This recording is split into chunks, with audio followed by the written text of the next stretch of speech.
नमस्कार, Vidarbha city news चॅनलमध्ये आपले स्वागत आहे।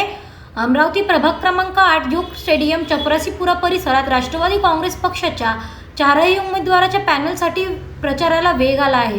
दिनांक 8 जानेवारी 2026 रोजी राजवीर संघटनेचे कार्यकर्ते व पदाधिकारी तसेच युवा फ्रेंड्स ग्रुपचे अध्यक्ष फरीद खान यांच्या नेतृत्वाखाली सकाळपासून सायंकाळी 7 वाजेपर्यंत व्यापक जनसंपर्क मोहीम राबविण्यात आली।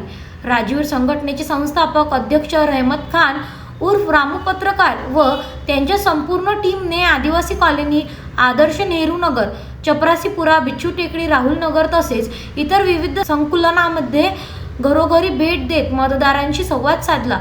या भेटी दरम्यान नागरिकांच्या समस्या जाणून घेण्यात आल्या तसेच राष्ट्रवादी काँग्रेस पक्षाच्या चारही उमेदवारांना मतदान करण्याचे आवाहन करण्यात आले। राजवीर संघटनेच्या मागणीनुसार परिसरातील शांतताप्रेमी व जागरूक नागरिकांनी राष्ट्रवादी काँग्रेसच्या पॅनलला मतदान करण्याचा संकल्प व्यक्त केला। यामुळे प्रभाग क्रमांक 8 मध्ये यावेळी निश्चितच बदल होणार असून राष्ट्रवादी काँग्रेस पक्षाचे चारही उमेदवार विजयी होतील अशी जोरदार चर्चा राजकीय वर्तुळात सुरू झाली आहे। Vidarbha city news Amravati.